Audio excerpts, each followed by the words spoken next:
jadi yang menonton podcastnya Pak Abraham, saya bocorkan nih, ada kemungkinan 5 jenis. Jadi MK tidak berwenang untuk masuk ke menentukan sistem pemilihan proporsional tertutup atau terbuka itu konstitusional atau tidak. Yang kedua, mengganti sistem pemilihan umum sekarang pada saat proses pemilunya sudah berjalan, sudah ada pendaftaran calon sementara ke KPU, itu kan sama saja membuat peraturan dirubah di tengah jalan pada saat pertandingan sedang berjalan. Hukum kita sekarang hanya dijadikan alat instrumen strategi pemenangan Pilpres 2024. Kasus mana yang diangkat, kasus mana yang ditenggelamkan untuk kepentingan Pilpres 2024. Assalamualaikum warahmatullahi wabarakatuh. Selamat datang di channel Abraham Samad Speak Up. Hari ini kita akan menemui tamu kita yang luar biasa, jauh-jauh di Melbourne. Jadi kita menggunakan via Zoom nih, Prof. Denny Indrayana. Kita akan membicarakan topik yang lagi hot, yang lagi banyak disoroti orang. Kita langsung saja untuk mempersingkat waktu menyapa Prof. Denny Indrayana dari Melbourne. Assalamualaikum, Prof. Waalaikumsalam warahmatullahi wabarakatuh. Ketua Abraham, apa kabar? Alhamdulillah, Prof. Sehat-sehat? Alhamdulillah, sehat. Yang penting sehat, Prof. Jangan pulang dulu ke Indonesia, Prof. Ini lagi kurang menarik nih, suasana perpolitikan di Indonesia. Begitu ya? Iya, jadi di sana aja dulu, Prof, sambil memantau dari jarak jauh. Nanti ada waktunya Prof. Denny ini bisa balik lagi ke Indonesia. Prof, ini kita mau omongin nih. Kemarin ini kan tiba-tiba banyak toko ya, elit-elit yang tiba-tiba kayak kebakaran jenggot nih. Ketika Prof. Denny menyampaikan bahwa ada desas-desus, ya, ada informasi yang menyebutkan Mahkamah Konstitusi akan memutuskan, ya, judicial review dan memenangkan atau yang diterima bahwa nanti pemilu akan diberlakukan sistem proporsional tertutup, ya, gitu ya. Padahal sebenarnya kalau kita lihat, kita coba flashback di masa lalu, waktu era reformasi ini kan semua yang salah satu dibenahi ya, Prof, ya. Sistemnya kita masuk kepada sistem proporsional terbuka. Jadi seolah-olah kalau misalnya MK mengeluarkan keputusan dan memberlakukan kembali proporsional tertutup, ini berarti demokrasi kita menjadi mundur. Itu yang saya tangkap, ya. Oleh karena itulah hari ini kita mencoba nih, ingin menggali pandangan konstitusi, pandangan demokrasi dari Prof. Denny Indrayana, karena kita tahu semua pendengar Abraham Samad Speak Up bahwa Prof. Denny Indrayana ini adalah pakar hukum tata negara, ya, pakar hukum konstitusi. Jadi orang yang paling tepat memberikan kita perspektif, ya, terhadap peristiwa yang kemarin lagi hebohnya. Dan yang anehnya lagi, Prof, ini banyak orang tiba-tiba kayak penumpang gelap nih, tiba-tiba mengambil panggung ini, adalah yang macam-macam, ingin melaporkan Prof. Denny ke polisi dan lain-lain sebagainya. Jadi aneh menurut saya. Tiba-tiba banyak penumpang gelap yang mengambil momen ini untuk, ya, saya tidak tahu persis apa maksud dan tujuannya. Tapi kita langsung saja, Prof. Denny, apa kira-kira ya yang bisa Prof. Denny sampaikan nih kepada kita semua masalah detail perkaranya, agar supaya masyarakat ini lebih memahami apa sih plus minusnya proporsional tertutup dan proporsional terbuka, dan apa yang menjadi harapan misalnya kalau proporsional tertutup atau proporsional terbuka, bagaimana masa depan demokrasi kita. Oke, Prof? Ya. Ya, Pak Abraham, Ketua. Jadi betul, sekitar berapa, 3-4 hari yang lalu saya dengan beberapa rekan berbincang-bincang, dan kemudian salah satu yang menjadi perhatian kita, di samping banyak sekali isu-isu hukum ya yang sekarang sangat mengganggu rasa keadilan kita. Nanti kita bicara tentang putusan MK soal perpanjangan masa pimpinan KPK misalnya. Iya. yang juga menjadi perhatian kita soal ini, soal putusan MK yang akan dikeluarkan terkait dengan sistem pemilihan umum legislatif, apakah tetap terbuka atau tertutup. Dari diskusi itu ada informasi bahwa ada kemungkinan putusannya divonis menjadi berubah proporsional tutup. Dan setelah saya timbang-timbang, itu sangat penting untuk dilakukan advokasi. Jadi bentuk advokasi yang kita bisa lakukan ke MK ini kan bukan setelah putusan keluar.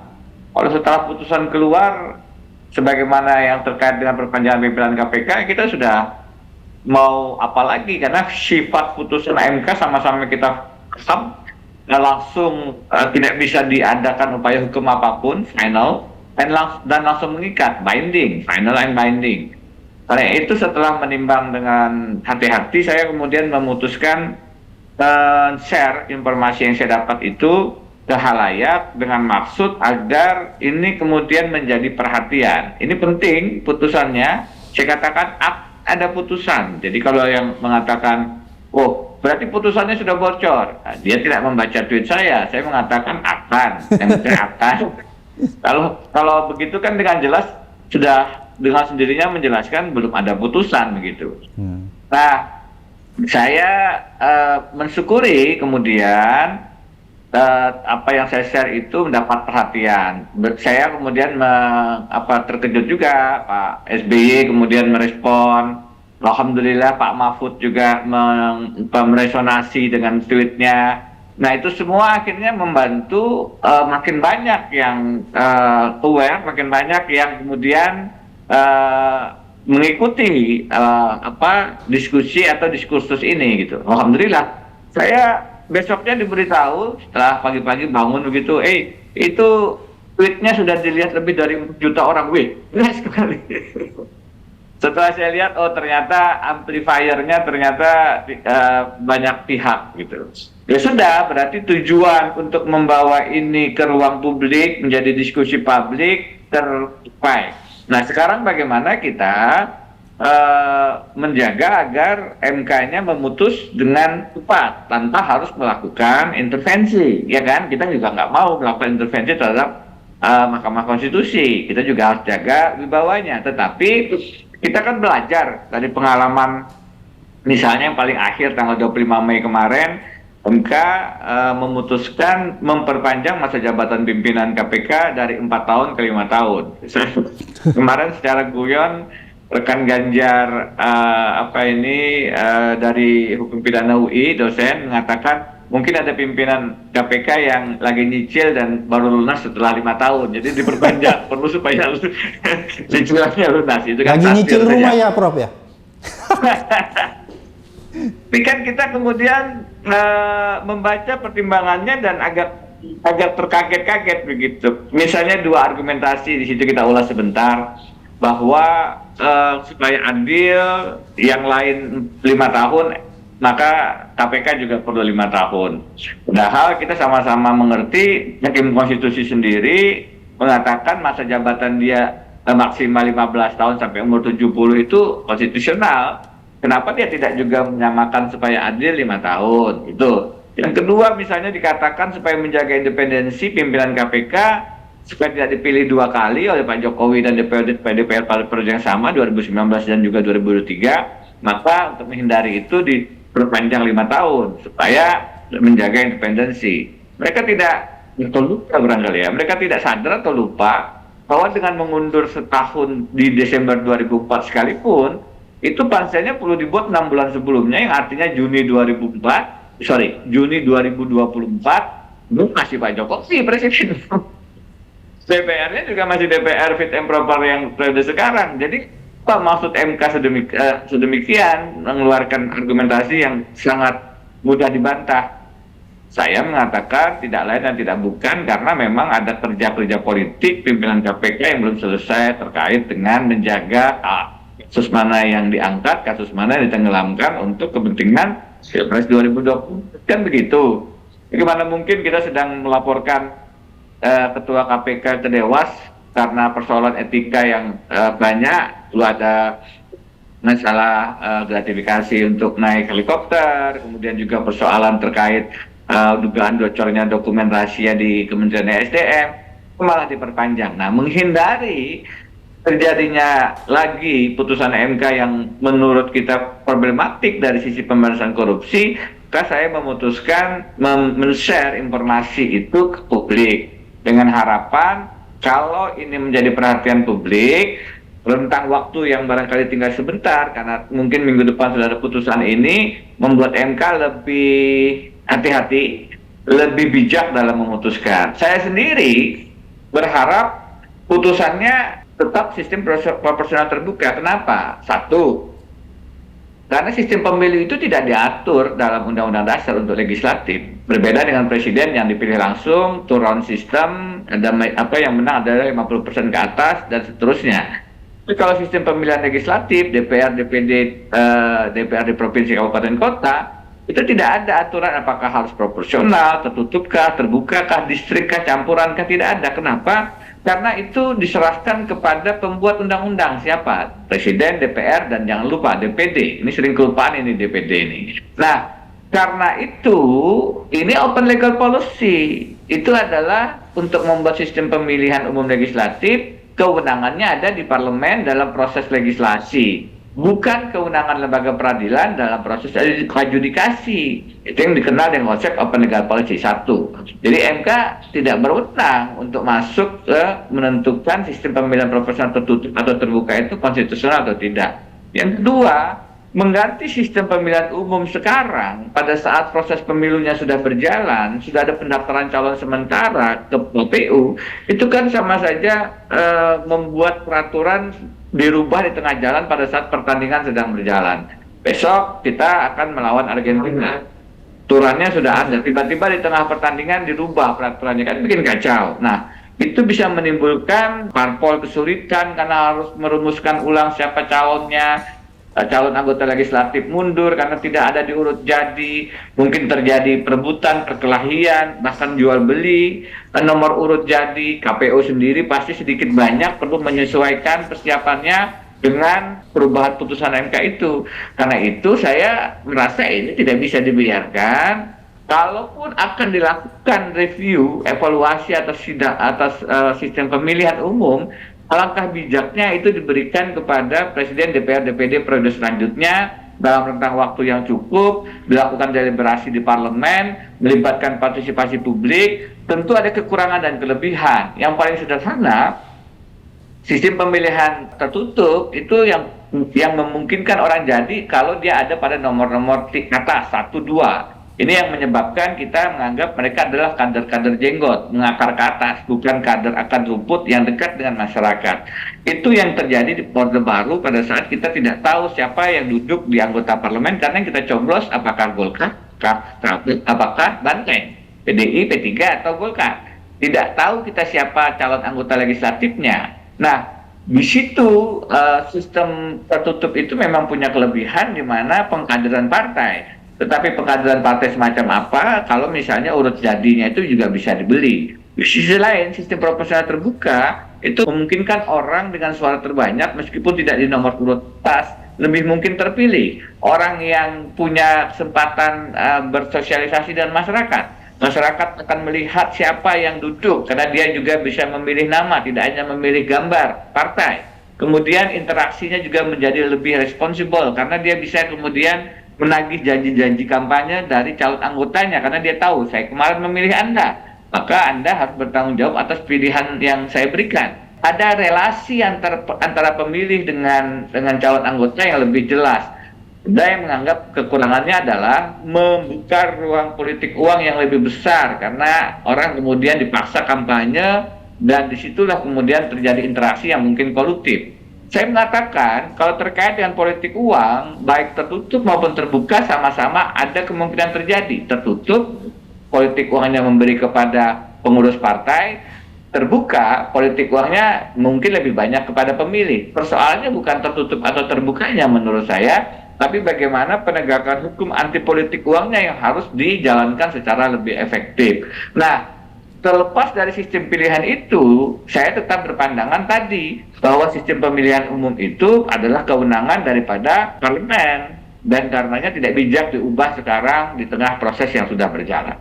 Oke, kalau begitu kita bisa tangkap nih seperti yang disampaikan Prof. Denny tadi bahwa kalau sistem proporsional tertutup itu lebih banyak mudaratnya atau lebih memungkinkan langgengnya oligarki kepartaian, seperti begitu ya. Karena yang menentukan nanti adalah pimpinan partai, siapa yang akan bisa melanggeng ke Senayan dan lain-lain sebagainya. Tapi kalau dia proporsional terbuka, maka itu sifatnya lebih fair ya, karena masyarakat yang bisa menentukan calon yang akan dikehendaki. Jadi di situ yang kita lihat bahwa sebenarnya memang kalau kita ingin menciptakan demokrasi yang fair, maka yang akan kita pilih seperti sekarang ini, sistem proporsional terbuka. Tapi lagi-lagi Prof. Denny, bahwa ini kan plus minus ya. Kalau misalnya terbuka, maka seperti tadi yang disampaikan Prof. Denny, yang kita khawatirkan adalah terjadinya money politik dalam proses kampanye. Tapi kalau kita memilih juga proporsional tertutup, bisa juga terjadi money politik terhadap pengurus partai. Jadi dua-duanya ada kemungkinan. Sekarang tadi yang seperti Prof. Denny sampaikan, kita harus membangun satu sistem untuk mencegah terjadinya politik uang itu. Kira-kira ada nggak yang Prof. Denny bisa sampaikan, mekanisme apa yang harus dibangun atau apa yang seharusnya dilakukan sehingga kita bisa mencegah terjadinya politik uang itu? Ini politik uang ini satu penyakit yang sudah kronis dan merembet kemana-mana. Jadi yang pasti ada sistem penegakan hukum yang perlu kita perbaiki kan.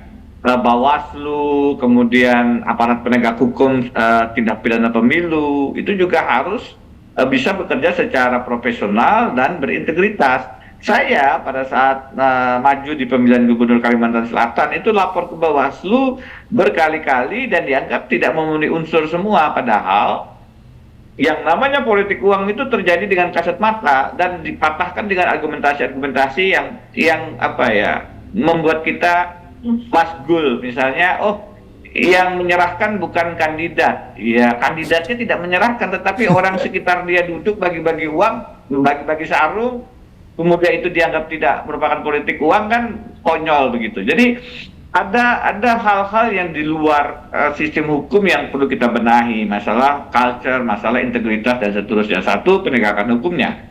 Dua, atmosfer sistem politik kita, di mana orang kemudian dipaksa untuk melakukan kampanye dengan perlu logistik yang besar dan seterusnya, sehingga kemudian dia menggandeng para pemodal, para oligarki. Nah ini makin merusak. Kalau di Kalimantan Selatan, supaya saya bisa memberikan contoh yang lebih konkret, di sana ada pengusaha-pengusaha batu bara yang kemudian demi kepentingan bisnis batu baranya dia tentu ingin punya akses kepada kepala daerah, gubernur, bupati, wali kota. Dan inilah hubungan yang produktif antara calon kepala daerah dengan sang pebisnis batu bara, yang pada ujungnya yang mereka lakukan adalah menang dengan cara menggelontorkan sebanyak mungkin uang. Jadi saya mendapat informasi tidak kecil, ada 500, ada yang menyebut 800 miliar untuk pemilihan gubernur, satu angka yang fantastis menurut saya, Pak, karena dia berkaitan erat dengan potensi sumber daya alam, batu bara, berbagai macam kekayaan yang ada di Kalimantan Selatan. Nah, atmosfer yang kolutif ini juga harus kita bersihkan. Belum kita bicara bagaimana kalau ingin mendapatkan tiket pencalonan dari partai politik yang bisa terjadi jual beli mahar bagi kandidat. Jadi atmosfer ini semua mesti kita rapikan, baru kita kemudian bisa bicara politik uang itu memang harus diberantas dengan cara-cara yang efektif dari penegakan hukum. Penegakan hukumnya sendiri kan juga ikut menjadi persoalan begitu. Nah, ini yang semuanya saya gambarkan sebagai proses duitokrasi, di mana dolar duit mengalahkan demokrasi dolar rakyat. Tidak mudah untuk menjelaskan bagaimana membabatnya, tetapi salah satunya sebenarnya yang bisa melakukan ini dengan baik, karena ini terkait dengan korupsi politik, mestinya KPK. Sayangnya KPK-nya sekarang kan tidak seperti zamannya Ketua Abraham gitu. Jadi ya KPK-nya Kalau dulu jelas nih, kalau dulu kita berada di barisan berada di depan KPK memprotes pimpinan KPK, kan beda nih. Kemarin ada yang memprotes ke saya, jangan Anda mengkritik MK tapi menyebabkan MK-nya menjadi kehilangan trust. Saya katakan ini MK-nya beda dengan zaman Bapak. Zaman Bapak, MK-nya kita awasi dengan cara kritis terhadap putusan, kita berdebat ilmiah. Zaman ini kita melihat MK itu sebagai bagian dari persoalan. Kalau ada kemudian potensi putusan yang problematik, bukan hanya secara akademik, tapi dari sisi integritas, masa kita tidak bisa kemudian berteriak nyaring dan mengatakan itu ada yang salah dengan putusan itu. Itu ada yang salah karena ada persoalan-persoalan politik yang masuk ke sana, bahkan mungkin ada persoalan-persoalan koruptif yang mewarnai putusan itu. Jangan kemudian yang mengkritik yang disalahkan karena menurunkan kredibilitas atau kehormatan KPK. Bagaimana dengan internal MK sendiri yang melakukan tindakan-tindakan yang di luar nilai-nilai integritas dan moralitas? Mereka juga bertanggung jawab dong. Kita yang harus kemudian terus menerima putusan yang secara logik keliru, bahkan ada bau-bau kemungkinan pertimbangan-pertimbangan hukum, praktek-praktek yang barangkali koruptif, kita tidak bisa diem kan? Menurut saya, ya suatu institusi penegakan hukum harus dihormati pada saat dia menjaga integritas dan kapasitas keilmuannya. Pada saat dia berkhianat dengan kapasitas keilmuan dan integritas moralnya, maka dia tidak layak untuk mendapatkan penghormatan sebagaimana kita menghormati lembaga peradilan dalam teorinya begitu. Oke, Prof. Denny, ini kan kalau kita lihat nih, kita berandai-andai saja. Kalau misalnya nih tiba-tiba MK-nya kebablasan ya, mengeluarkan putusan yang sama sekali tidak kita harapkan. Sebenarnya siapa sih orang yang sangat berkepentingan atau siapa orang yang sangat diuntungkan sehingga mendorong-dorong nih MK untuk memutuskan proporsional tertutup? Kira-kira analisis Prof. Denny, siapa orang yang paling diuntungkan dan siapa orang yang bermain? Iya, jadi saya dalam beberapa waktu ini mengatakan dalam berbagai forum, hukum kita sekarang hanya dijadikan alat instrumen strategi pemenangan Pilpres 2024. Kacamata itu yang saya gunakan pada saat melihat misalnya perpanjangan masa jabatan pimpinan KPK. Oh, ini supaya menjelang Pilpres masih dikawal oleh pimpinan yang sekarang, sehingga mana kasus yang diangkat mana yang tidak itu bisa diatur. Sama dengan putusan MK terkait dengan sistem pemilu legislatif ini, kalau tidak hati-hati, MK kemudian juga masuk ke dalam perangkap strategi pemenangan pemilihan umum legislatif 2024. Mudah untuk dilihat, kalau sistem pemilihannya legislatif tertutup proporsional, partai apa yang kemudian lebih diuntungkan? Karena dengan simulasinya dia bisa mendapatkan antara 28 sampai 35% kursi. Dan partai apa yang kemudian lebih memilih sistem proporsional terbuka karena mereka mengharapkan partisipasi kader itu dalam kampanye lebih masif, karena tidak hanya nomor urut jadi yang kampanye tapi hampir semua caleg dengan harapan mereka mendapatkan suara terbanyak. Nah, kalau ini yang dijadikan ukuran kepentingan-kepentingan jangka pendek kursi pemenangan pemilu 2024 bukan sistem terus begitu.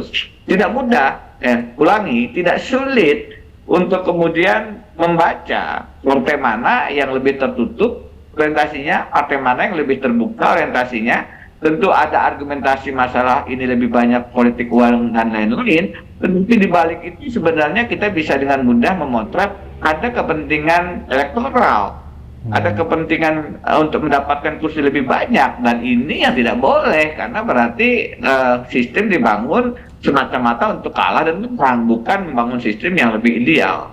Saya tidak bisa menyebut nama partainya, tetapi kan itu tidak sulit untuk kemudian dipahami dari dinamika dukungan dan penolakan dari sistem proporsional tertutup dan terbuka ini.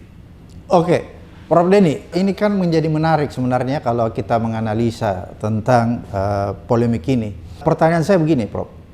Ada anggapan bahwa sistem pemilu terbuka yang diterapkan selama ini membuat sistem politik transaksional itu semakin masif ya. Itu anggapan orang-orang yang mungkin juga sengaja terus dikembangkan agar supaya ada justifikasi nanti bahwa ya kita harus tinggalkan ini dan kita harus masuk kepada sistem yang lama, yaitu sistem proporsional tertutup. Oleh karena itu menurut saya sama tidak ya alasan ya atau penganut sistem aliran tertutup itu seolah ingin juga meletakkan bahwa ada justifikasi yang kuat bahwa kita harus meninggalkan sistem proporsional terbuka ya karena itu lebih banyak mudaratnya.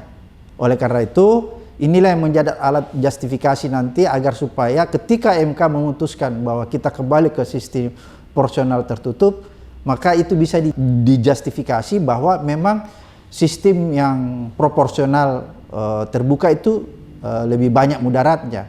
Sehingga menurut saya kalau ini pun nanti pada akhirnya ya, tapi ya feeling saya sih mungkin karena Prof Denny sudah menghembuskan terlebih dahulu, jadi mungkin MK-nya sudah berhati-hati menurut saya. Tadinya memang feeling saya hampir 100% nih MK akan memutuskan proporsional tertutup, tapi karena Prof Denny sudah menghembuskan terlebih dahulu, jadi mereka berpikir nih 1000 kali kalau memutuskan proporsional tertutup karena bisa heboh nih di masyarakat.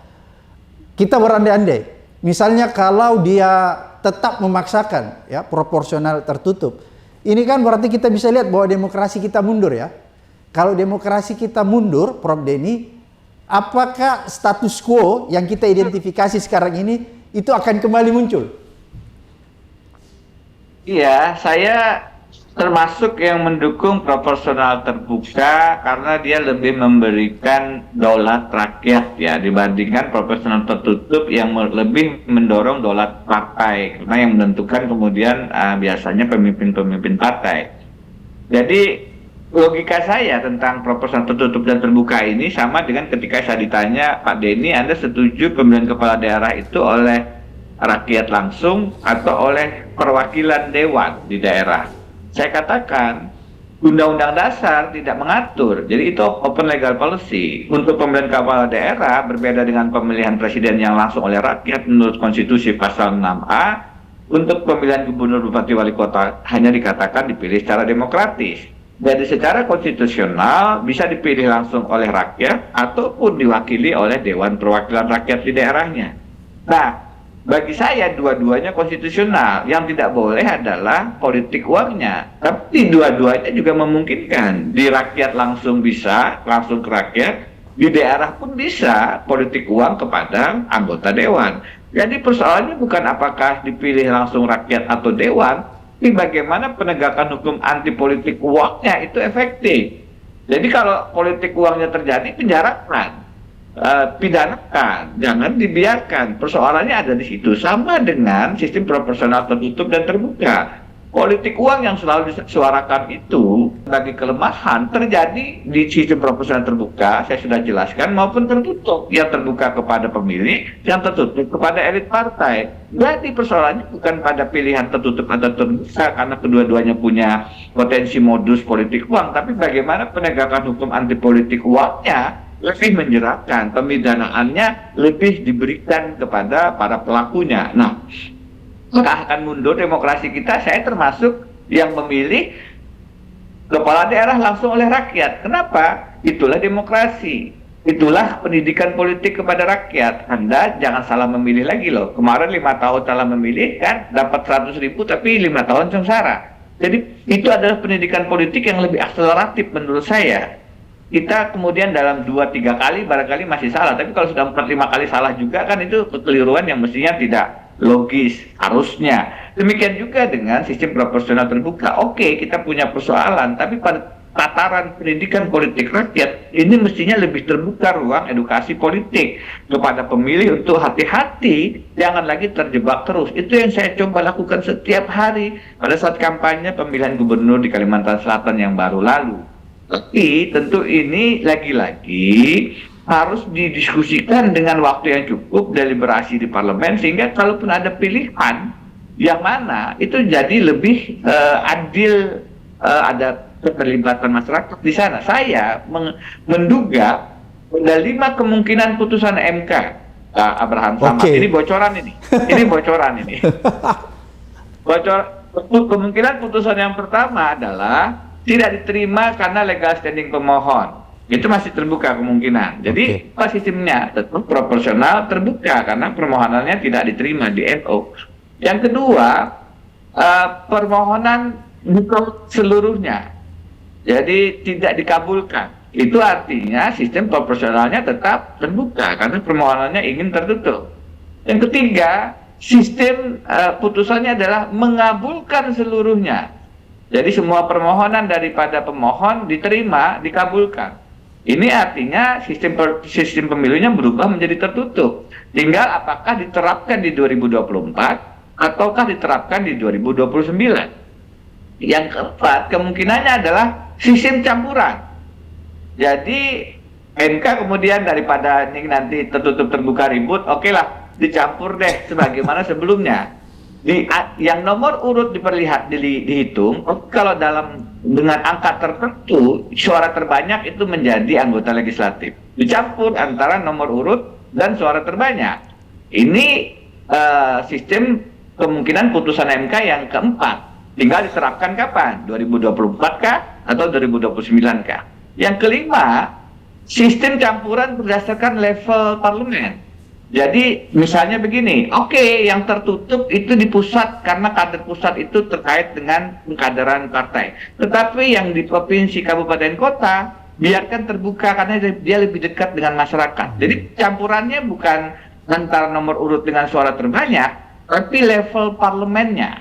Nah, ini kemungkinan putusan yang kelima. Tinggal diterapkan apakah 2024, apakah 2029. Jadi yang menonton podcastnya Pak Abraham, saya bocorkan nih, ada kemungkinan 5 jenis putusan MK.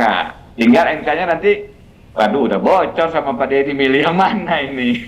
Oke, Prof Denny, ini yang terakhir. Tadi Ya. Prof Denny sudah sampaikan itu kemungkinan putusan yang bisa diambil oleh MK ya. Tapi saya melihat kemungkinan yang tadi yang Prof Denny sampaikan, apakah itu termasuk kewenangan MK? Karena tadi kan Prof Denny bilang sebenarnya kalau orang mengajukan judicial review itu kan apakah dia bertentangan dengan konstitusi atau tidak kan gitu.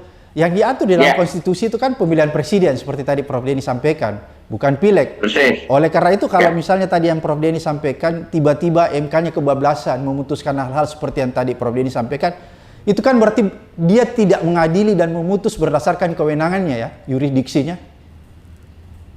Betul, jadi lagi-lagi semua publik mesti paham bahwa MK itu adalah penjaga pengawal konstitusi, salah satunya menilai konstitusionalitas undang-undang. Yang membuat undang-undang itu yang disebut lembaga legislator. Di Indonesia ada presiden, DPR, dan yang sering tidak disebut DPD karena memang lemah. Dia cuma memberikan rekomendasi dan seterusnya, tapi tetap dia adalah lembaga legislator. Nah, ini yang membuat undang-undang ini di parlemen disebut dengan proses legislasi, dan dia disebut secara teori adalah positive legislator yang membuat undang-undang. Sedangkan Mahkamah Konstitusi ini adalah lembaga yang menilai apakah undang-undang yang dibuat oleh parlemen tadi itu sesuai atau tidak dengan konstitusi. Itu uji konstitusionalitas, constitutional review. Nah, dia kemudian bisa mengatakan, oh norma pasal ini dari undang-undang bertentangan dengan pasal sekian dari undang-undang dasar, makanya dibatalkan. Itu disebut sebagai negative legislator. Tetapi tidak bisa kemudian MK menjadi pembuat undang-undang. Dalam artian, oh ini sistem pemilu kami pilih tertutup deh, karena menurut kami A, B, C, D. Itu perdebatannya adanya di parlemen. Karena sistem pemilihan ini oleh konstitusi tidak ada aturan yang mengatakan harus tertutup atau terbuka. Dengan demikian tergantung arah politik hukum, kebijakan hukum dari pembuat undang-undang. Itu yang disebut dengan konsep open legal policy. Jadi kalau MK memaksakan diri masuk ke dalam menilai ini konstitusional dan tidak konstitusional terkait sistem pemilu legislatif, memang dia masuk ke wilayah kewenangannya orang lain. yaitu proses legislasi di parlemen, padahal mereka adalah proses adjudikasi di peradilan yang harus tunduk patuh bahwa kewenangannya bukan membuat undang-undang, tapi menilai konstitusionalitas undang-undang. Begitu. Oke, Prof. Denny, terima kasih banyak atas kuliahnya di hari yang cerah ini. Terima Edukasi kasih. dan pencerahannya kepada masyarakat Indonesia ya. Dan sekali lagi kita sangat berterima kasih sama Prof. Denny yang bisa memberikan warning nih kepada MK. Kalau Prof. Denny kemarin nggak beri warning, mungkin sudah keluar nih keputusannya yang memutuskan demokrasi kita menjadi mundur. Sekali lagi terima kasih Prof. Denny Indrayana, jauh-jauh sudah memberikan kuliah kita dari Melbourne. Salam dari Indonesia. Terima kasih, Ketua. Sampai ketemu di episode berikutnya di Abraham Samad Speak Up.